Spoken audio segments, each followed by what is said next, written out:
ఇదేంటో తెలుసా? మజ్జిగ పప్పు మనం నెయ్యి కాసేటప్పుడు అందులో వేస్తే ఇలా అవుతుంది. ఇది నాకు చాలా ఇష్టం. పిన్నికి కూడా ఇష్టం అంట. అందువల్ల పిన్ని నేను తింటున్నాం. మీరు ఎంతమందికి ఇష్టమో కమెంట్స్‌లో రాయండి.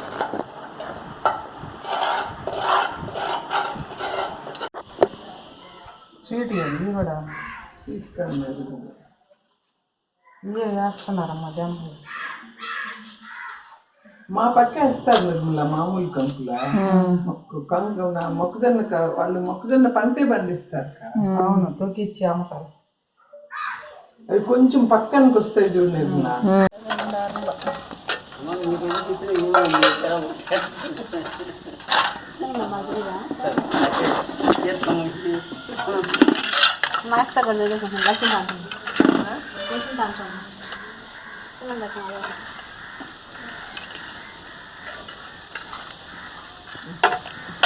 అటు పెట్టు అటు బెండకాయలు చేస్తాం.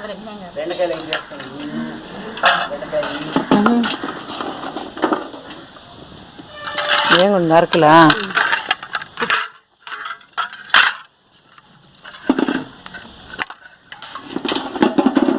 ఎంత కిలో? 20 రూపాయలు.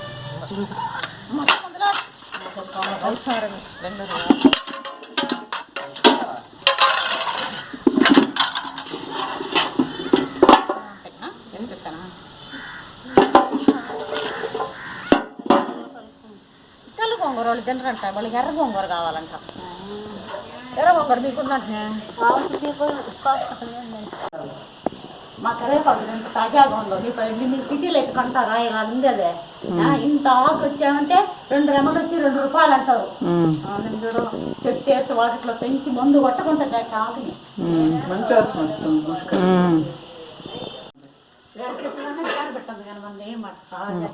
చాలా ఫ్రెష్ ఉన్నావమ్మా. చెప్పాలా ఆ విధంగా ఫ్రెష్ లేకుండా ఎడ్డీ మడ్డీ ఉంటే ఎట్టా? అన్ని బొండలు 10 రూపాయలా? రేపు ఒక రోజు నేను 10 రూపాయలు ఇచ్చాను. 2 రూపాయలకు బాండానింది. 20 రూపాయలు మా ఈ పిల్లలు మంచితనానికి ఇచ్చేస్తుంటారు వాళ్ళు. ఈ దారం పూలు పట్టుకొని పెట్టుకున్నాం. పూలు ఇది మనకి ఎవరా? నాకు అర్థం కాదు అప్పుడు. అదే అంటున్నది మన ఇంట్లో ఉండిందమ్మ పోలమ్మ, అట్ట వస్తా నాకు ఈ పేరు పెట్టారు అని అంటుంటే పోలమ్మ పేరు ఏంది పెట్టేదేనని నేను అనుకున్నాను. ఇక మునక్కాయలు చూడండి ఎంత ఫుల్గా కాసేసి ఉన్నాయో. తర్వాత మనం ఊరంటేనే ఫ్రెష్ కూరగాయలు దొరుకుతాయి కదా, అందుకని అక్కడి నుంచి తీసుకొస్తూ ఉంటాను. కరివేపాకు కూడా అన్నీ దూసి ఈ విధంగా చేసేసుకొని తర్వాత ఒక టిష్యూ పేపర్లో కానీ చుట్టు పెట్టుకున్నట్లయితే ఫ్రెష్గా ఉంటాయి. అదేవిధంగా మునగాకు కూడా తీసుకున్నాను. వాడున్నదా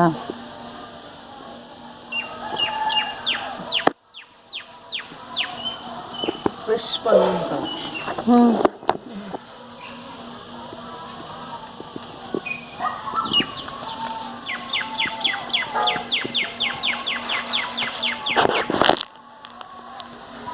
బాగా వస్తాయి ఎందుకంటే మన లోపల భూములు అంతా అట్లే ఉంటుంది. మనం మార్చుకొని పంట పెట్టాం కదా. ఇప్పుడు ఆకులు రాలి ఆకులు ఎప్పుడు తీసుకుంటాం కదా.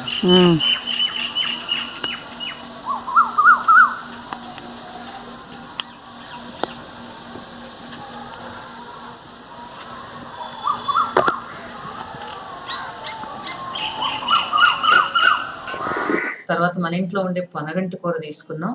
సో పిన్ని క్లీన్ చేస్తూ ఉంది పొనగంటి కూర. చూసారా ఎంత ఫ్రెష్గా వచ్చిందో, పెద్ద పెద్ద ఆకులతో. తర్వాత అమ్మ గోంగూర ఒలుస్తుంది. గోంగూర కూడా లేత లేత గోంగూర అన్నమాట.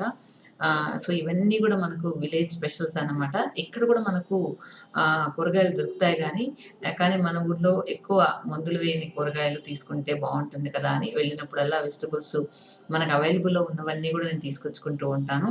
అదేవిధంగా పచ్చిమిర్చి కూడా చూడండి ఎంత పుష్టిగా ఉందో.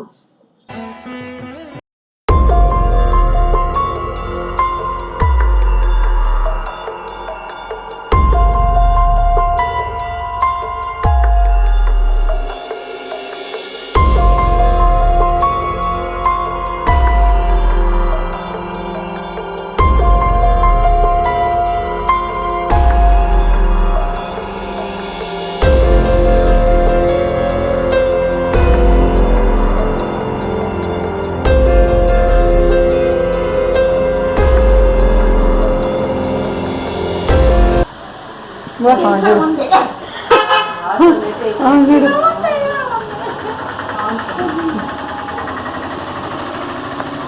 అక్కడ అందరూ కూడా చేస్తారు, నేను ఇస్తా ఉంటాను.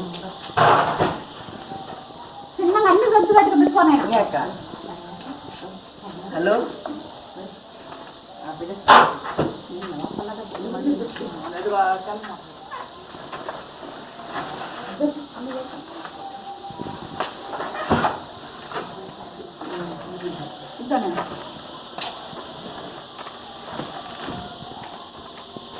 అట్లా చేసుకుంటాలే.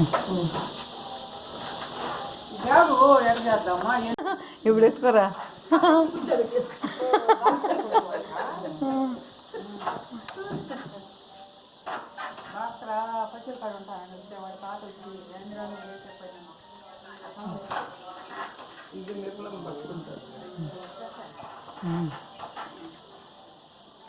అదే ఆడికా అది మన దగ్గర పెట్టుకోవాలా. మనం మనం కూడా పోతున్నాం కదా వాటి కాడికి.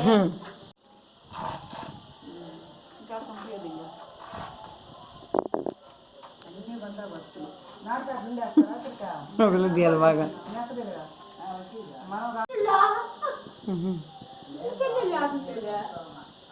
సో ఫ్రెండ్స్ చూసారు కదా, అన్నీ రెడీ అయిపోయింది. ఇప్పుడు మనం ఆటోలో పక్కన ఒక 14 to 15 కిలోమీటర్స్ ఉండొచ్చు, అక్కడ ఆ టౌన్కి వెళ్తున్నాం. అక్కడికి బస్సు వస్తుంది అనమాట. సో నాకు ఈరోజు 10:15కి బస్. సో అది ఎక్కించడానికి అమ్మ, పిన్ని, లక్స్ బేబీ, ఇంకొక అన్న అందరూ వచ్చారనమాట. బస్ ఇంకా రాలేదు, ఒక హాఫ్ అన్ అవర్ లేట్ అన్నారు. ఇంకెందుకని ఆటోలోనే వెయిట్ చేశారు అమ్మ వాళ్ళు. 30 మినిట్స్ లేట్గా వచ్చేసింది బస్సు. సో మొత్తానికి రీచ్ అయిపోయింది మా ఊరు పక్కన టౌన్కి. సో బస్ ఎక్కేసాను. సో బస్ లోపల ఇలా ఉంది. నేను స్లీపర్ బుక్ చేసుకున్నాను, స్లీపర్ బస్ బుక్ చేసుకున్నాను. ఎందుకంటే చాలా బాడీ పెయిన్స్ ఉన్నాయి. నేనైతే మా ఊరు దగ్గర నుంచి స్లీపర్లో ఫస్ట్ టైం వెళ్తున్నాను. ఎప్పుడు హైదరాబాద్కి ఒకసారి వెళ్ళాను, కానీ నేను సెకండ్ టైం ఇక్కడి నుంచి వెళ్తున్నాను అనమాట. నా స్లీపర్ బస్ నేను సెకండ్ టైం నా జర్నీ. సో మనం బయలుదేరేసాం. సో ఆల్మోస్ట్ నియర్ బెంగళూరు ఉన్నాం అనమాట. సో అక్కడ మనం